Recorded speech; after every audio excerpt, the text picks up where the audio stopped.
Okay, thank you.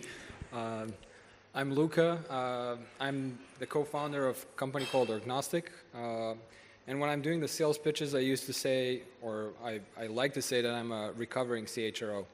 I used to be the CHRO at a company called Infobip that a lot of people here in Croatia obviously know. One of the first people to actually lead HR there. And recently we actually got acquired, our company got acquired, so I'm right now, actually this is not fully correct, I'm a VP of product at CultureAmp, which is a company that acquired Orgnostic.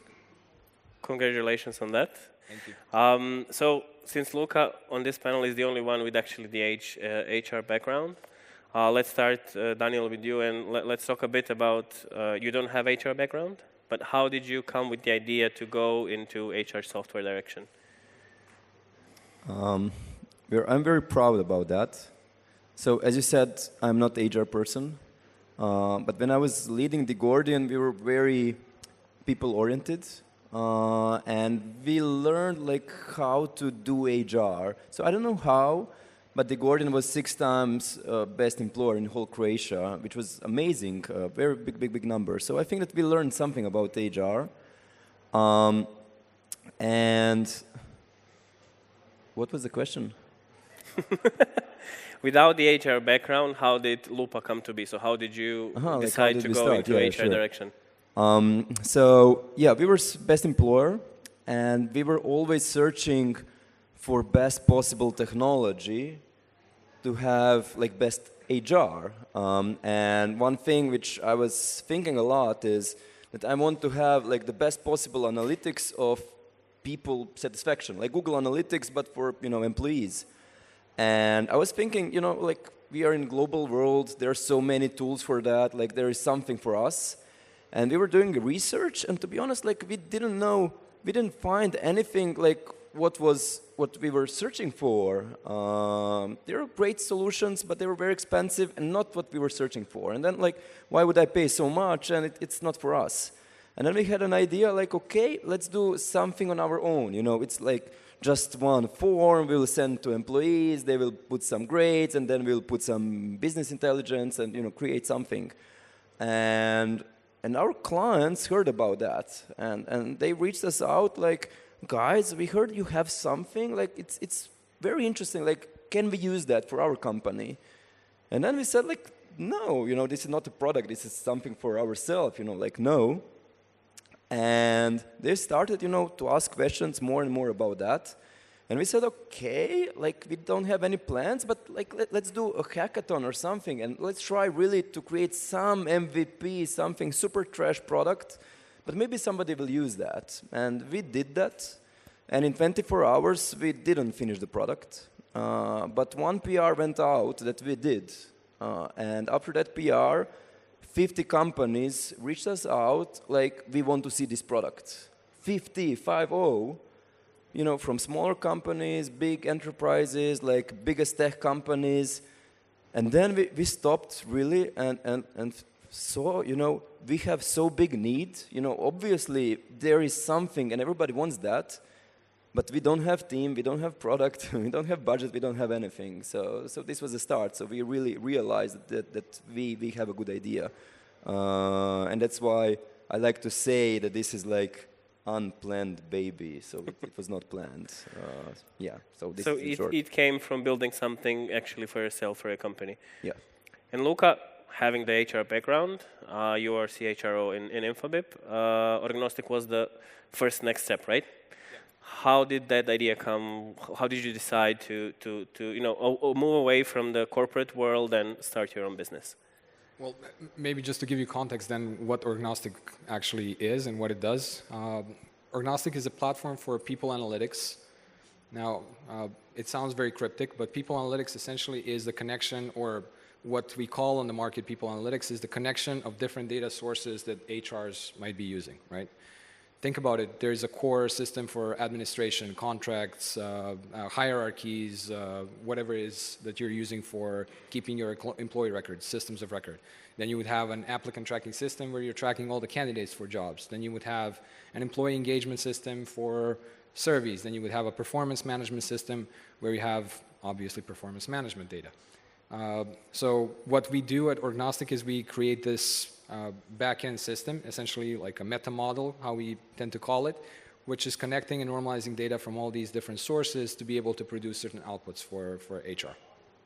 And those outputs can be, hey, who is at the higher likelihood of leaving the company, or where do I hire the best performance and stuff, and similar insights. And that's exactly something that we were actually building in-house at Infobip back in the day when I was leading the company. And it was just incredibly painful and hard to do something like that. It required some of the resources that we didn't have in the company to actually cover it. But it felt so very natural that HR should not be the only kind of function within the company that is not making data-driven decisions. So it came kind of as a cultural sort of statement from us that we actually need to build something like this. And from that kind of personal experience of building kind of a product in-house, or at least trying to build it, it was extremely painful. So I started asking other CHROs and peers, like, do you have the same set of issues? And that was kind of the first step of validation. So I built something that was like a non-scalable solution at first, before actually getting my co-founder to join me and to build something that can scale. So again, it came from some internal need, and you're trying to personal experience of actually building and trying to solve something for myself as a.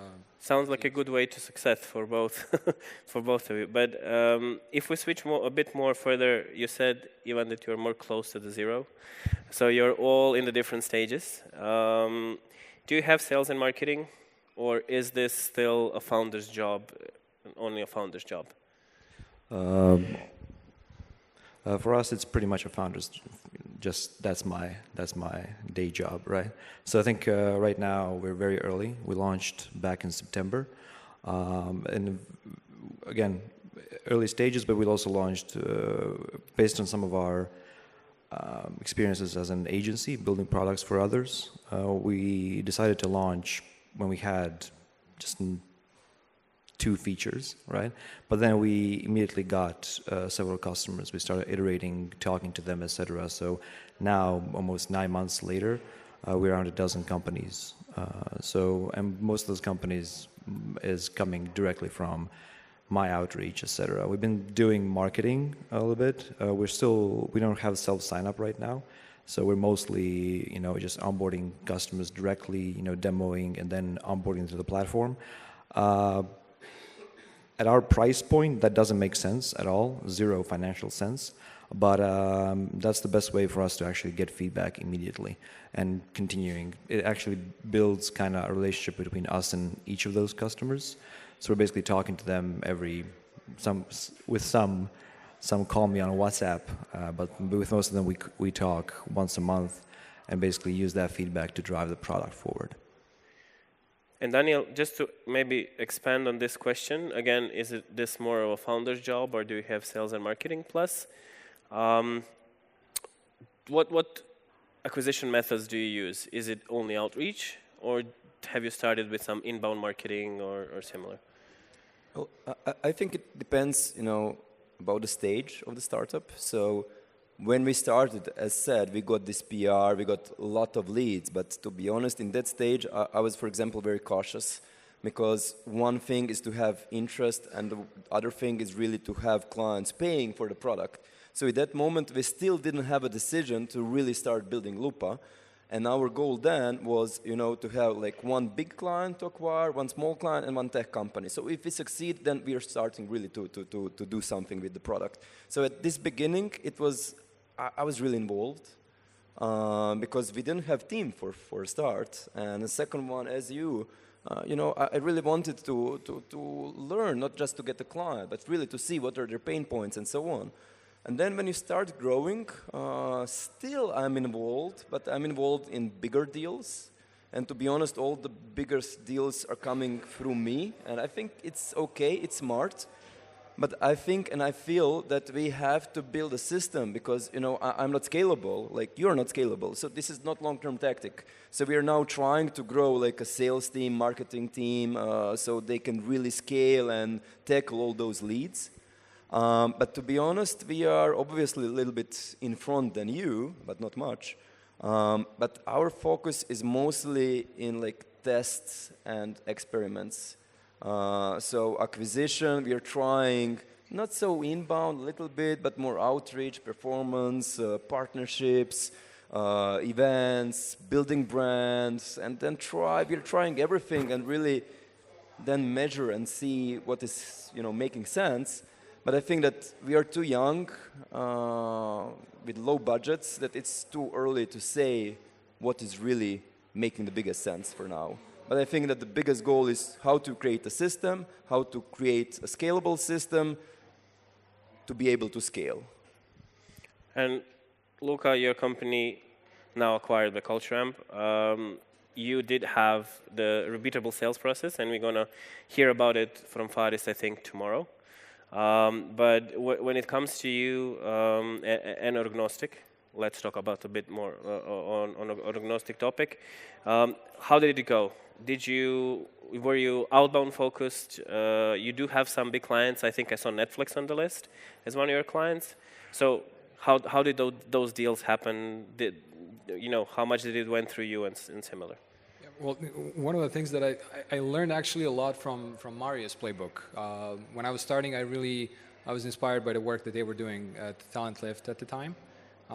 And when you actually analyze their growth, they did a lot of things that are just related to content generation and creating sort of a brand from the perspective of content and positioning themselves as a sort of thought leader in the space. Now, people analytics is a relatively new field. So the first thing that I actually started in 2000, as soon as I left Infobip, is starting to write a bunch of content on this particular topic. And that's something that actually generated the brand and positioning first. That helped us actually raise money and put ourselves into more of shoes of actually building the strategy around that. And I think that was something that was a very good sort of disproportional presence in the market from the perspective of like where we were with ARR at the time as opposed to where people perceived us that we are, just because the brand was like very, very visible. And we were very loud about the things that we are doing. So I think that is a huge, huge part of like the success, if I can call it a success at this kind of retrospective stage. So can I? Yeah, of course.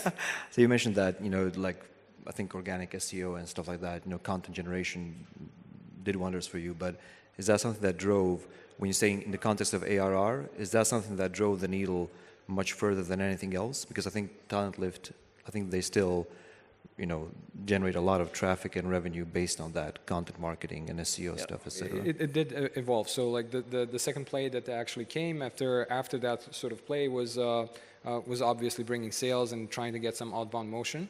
But most of the thing that I kind of learned about the HR space in general is that HR buyers are very reluctant to buy from someone that they are not very familiar with. So we started playing on a community play. And I think for HR, I mean, again, I'm coming with a very limited sort of scope just because I worked in HR, so I'm not familiar with all the different industries.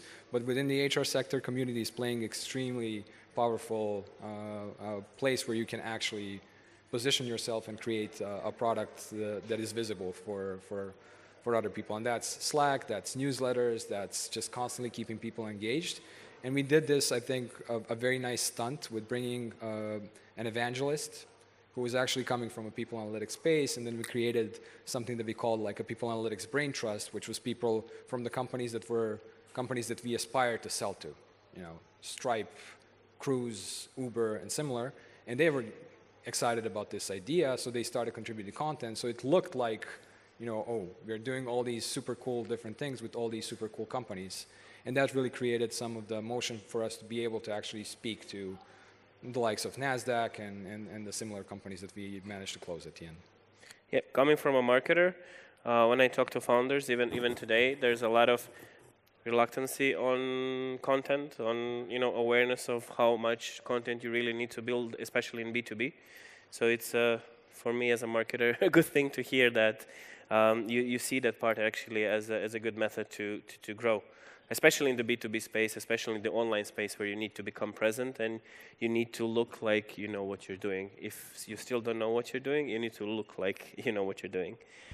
But may I just jump into? I'm a big fan, like you, of content and inbound marketing, and I think that's Talent Lift. I was also very inspired. But what I think is, like, in early stage of a startup, and we are here early stage, but also you are not like super old startup. Like inbound is amazing because you're building assets which will bring you, value like in 1 month, 1 year, and so on. But it's very slow. And when you're early, you have to have a lot of quick wins because you have to prove like current investors, future investors that you're, like growing as fast as possible. And that's why, for example, we are a bit slower here because we feel that we don't have enough resources for that. And maybe we are focusing more on tactics which will bring like results in next 6 months, which I'm not sure if it's a good tactic. I'm just putting an other eye also here. It is a normal path where founders go because you want to see the results fast. And yes, from the outreach, sometimes results can come faster. But I think it's very important to build the inbound strategy with it because inbound will not happen in a month. That's not possible. It takes time. But the best way is actually to build both because yes, with outbound you can see a bit faster results from everything. That's why they say, in order to start generating inbound, the best time to start is 12 months ago. Yeah. And the second best time is 6 months ago. Yeah. I completely agree. So we actually saw also from Sarah's presentation that spending on softwares and software spend, it's coming a bit down, especially in the last year, especially on everything that's non-essential. And not to not to say anything wrong here, but HR and marketing actually are the first budgets that are being cut when budgets need to be cut. Do you see that happening in your area, and how are you tackling this? Maybe Luka, from your side first. Yeah, I mean, it's been a horrible market for the past couple of years, and especially for HR and for HR tech. And I mean, we had our biggest play at the very beginning was to focus on the SMB market, on the small medium businesses, and then that market was completely wiped out. So we needed to pivot the product and to find what are the niches, what are the spaces where we actually still have the product market fit, which was a pretty sort of a wake up call for us to getting into enterprises very early in our company life cycle. I don't think we were ready for something like that from the security perspective, just numbers that we had, but it really pushed us into some of the extremes on the other front. And yes, generally the market is not great, but you can always see, like, for us, this whole acquisition and the move that we made was more of an idea for what is the capability for future business development. A lot of companies are bundling the products together, trying to buy everything from a single provider. And for us, that was something that was a kind of, this is a great strategic step, just because we can create something that is a more holistic proposition to the customers and just dive into already existing funnel of already proven customers that are working with Culture Amp's products. So that was just like a pure business play on how we can get faster to that number of customers that we were actually dreaming of when we started building the product. But yes, it is definitely a very tough market to be in at the moment, if that was the question. Yeah, definitely. So Ivan, you started 9 months ago? About 9 months ago, when the market already started slowing down. Great choice, but we had we started working since Along was actually spun out of Arsutura, the agency. It's been a tool that we built like back in 2019, and then just built on it incrementally internally. And then, as every agency, we just started dreaming of our own product, right? We had a couple of ideas that never went anywhere, but in the background, we kind of started showing this internal tool to a bunch of other agencies that we, were worked with or are friends with, and it generated a lot of interest.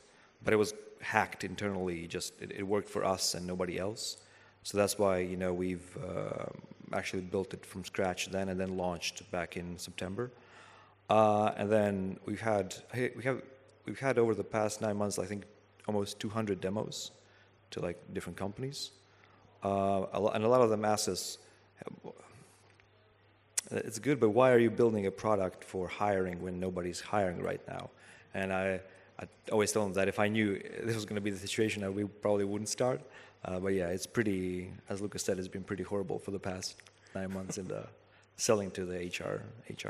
But the good thing is that the clients that you do acquire, they tend to stick around with you for a long time. They're very loyal as an audience, right? They're very vocal.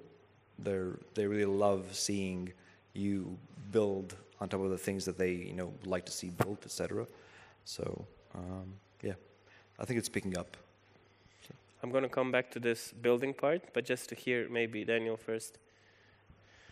Well, I think that we are also very new because we really started selling it maybe 1.5 years. So we don't know how was it like 5 years ago. What I hear on the market with speaking guys like you, but also some other guys selling some kind of product for years and years, everybody says that sales cycle is slower. And I feel it that our sales cycle is slow. I would like that it's faster. We have some clients who are like super interested, but for 1 year we are talking, like let's close this. When we come to contract, they confirm, but then contract like 2 months or something. So I have a feeling it's slow.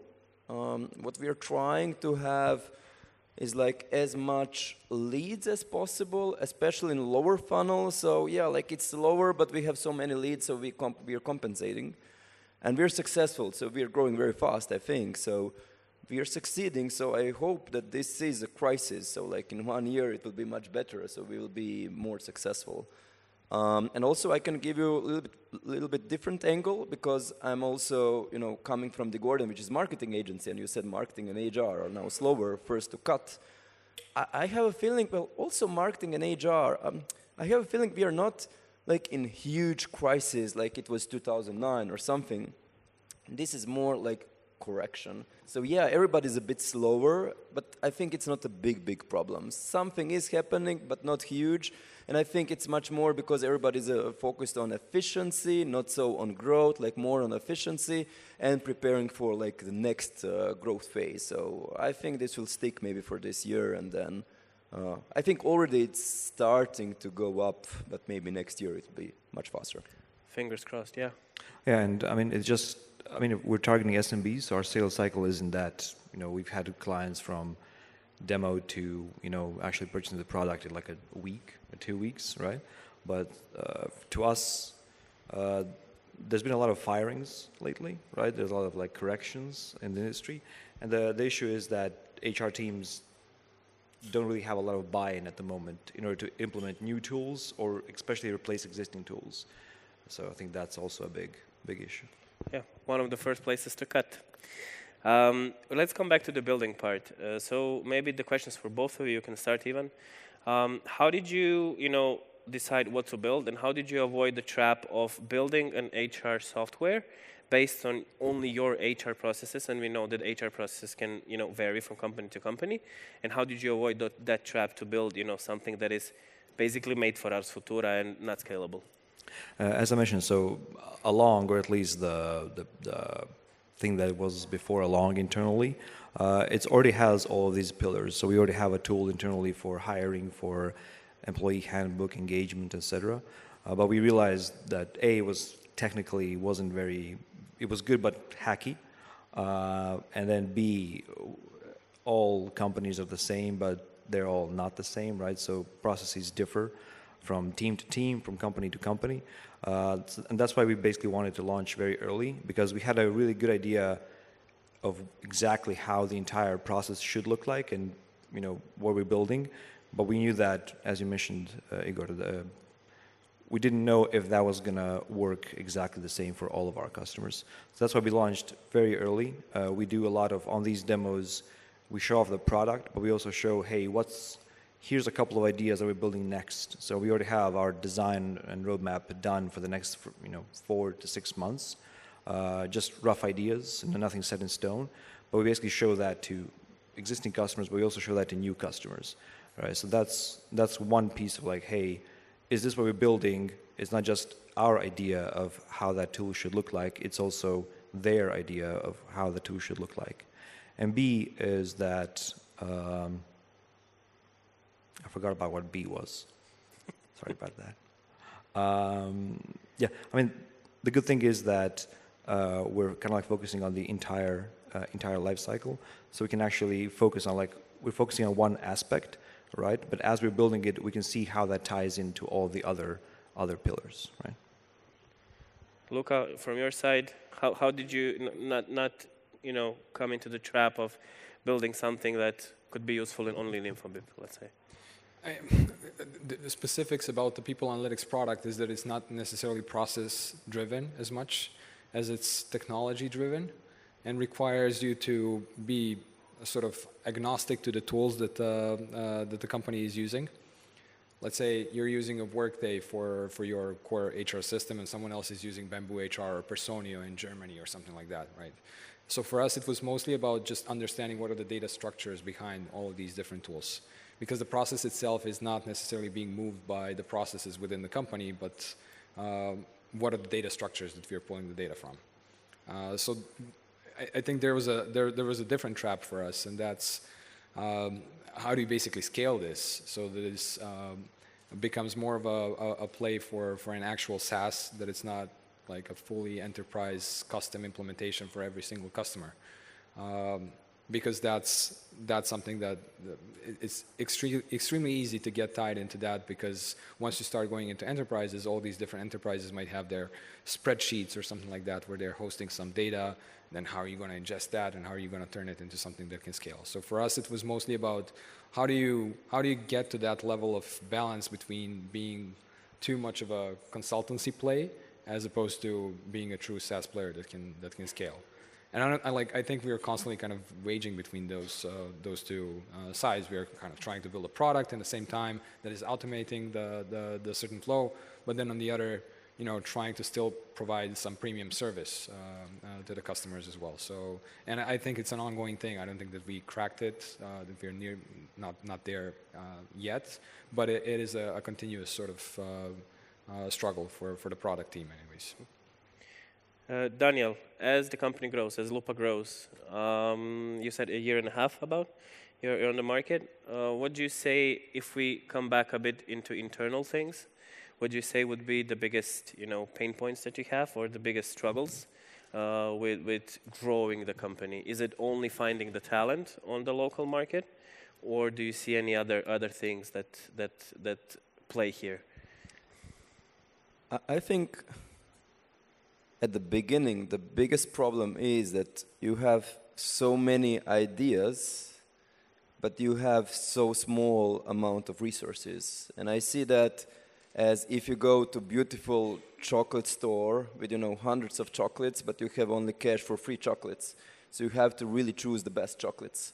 So here, for example, acquisition, you have like 10 channels of acquisitions, but you don't have resources. You have to choose only, one or two, and how to choose with it wisely. But not only like this type of acquisition, but like what to do with leads, how to sales, what kind of materials to produce, what kind of features to produce. So this is the biggest challenge, how to prioritize that small number of resources to get the most. So I think that's the biggest challenge. And going away from that, I'm not sure. I think for us is how to work on like international brand, because I think if you have a brand, you're in much stronger position. How to get as much leads as possible, high quality leads and cheapest leads. That's a big question. The Holy Grail? Holy Grail for us. Choose one of those. Oh, I want all. For us, what we saw that when we get the lead, if this is high quality lead, like conversion rates to the client is pretty high. So we are okay here. And then on product side, again, you have like small number of developers and so big number of features.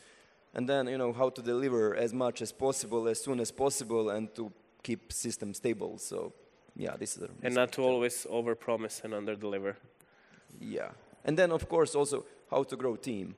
Because you don't have big teams, so everybody's doing everything, but how to get as much as possible in return, but also prepare team to create a system to be able to scale, and if you raise investments, you have to grow that team super fast. So yeah, it's not easy. Ivan? I mean, I think I'm not going to reiterate. I think Daniel said a lot of the things, especially around the point that there's so much things to build, but you're a very small team, and just there's a lot of cool things on the roadmap that we would love to do tomorrow, but we understand from a client acquisition perspective, it's better to focus on some things that we feel bring a lot of value to our existing customers, but we already have lists of leads and people we interacted with that we know that, hey, once we build this, we'll unlock this entire group of people. That's one thing. But then second, I think maybe selfishly from my perspective, there's just you're stretching yourself thin, right? And I think the biggest hurdle is spending less time on even product stuff. As much as I would love, I'm a product guy at heart, right? So I would love to focus just on the product stuff, but ultimately I need to spend 70% of my time on doing sales and doing marketing, etc. And then the same way with product, you have 10 channels that you can use to get, and with a small team, you might see that there are 2 or 3 things that are working for us right now, but I don't have time. We don't have time to focus on all 3 of those. So we have to pick and maybe miss which of those channels will get us to 100 customers or later after 1,000, etc. Yeah, but for us, for example, the biggest thing here was we struggled with all these things, and I think we are consistently doing so. But the biggest play for us was just on figuring out what is the ICP, who are we actually selling to. And when you say enterprise, okay, a lot of different things categorized as enterprises, who actually is buying this product, who is using it, who's a champion inside of the organization, who is buying this in the process, and that really helps with prioritization, because then it boils down to a couple of things that you can actually do. But the big issue is actually figuring out who is the ICP, because at the very beginning, a bunch of people would just come from different places, and they would use the product in one way, and then another person would use it differently, and then you're confused. Oh, what am I supposed to build right now? Everything seems super important until you actually figure out, oh, well, this is where the biggest market is. And I think that was kind of a revelation for us, because we were jumping around just because we didn't know. You would have a hypothesis, and this is a perfect persona, and then a couple of months down the road, you figure out, oh, well, this probably isn't the perfect persona. But just being open about it and just kind of iteratively going towards something was definitely beneficial.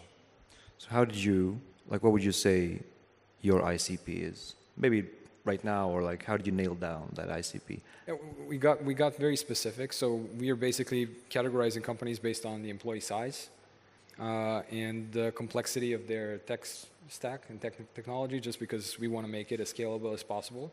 So we're focusing on a specific set of different tools to the sizes of the teams. Let's say, a people analytics team where you have 3 to 5 people would probably be a much better suitable user of Orgnostic or people analytics product right now than a team of 20 people. Just because the team of 20 people would spend a bit more time and resources in building something in-house and similar. So they would just take a fraction of your product, which might not be always consistent, because someone is good at data engineering, the other one is good at visualizations and similar. So it was a very iterative process of actually getting to who are the best users of the product that are actually championing it. I think this is very actually important, and it's agnostic on the industry, meaning it doesn't mean if it's HR software or is it marketing software or anything else. To nail the ICP and to know who you're selling to, that often comes very late, later in the development stage. We are unfortunately out of time, so we have to finish for today. Yeah, it went by really fast. They're here the entire day tomorrow, also some of you. So if anyone wants to speak to them and share their pains, regardless is it HR or just building a software, they will be here and they're open to chat. Thank you, everybody. Thank you.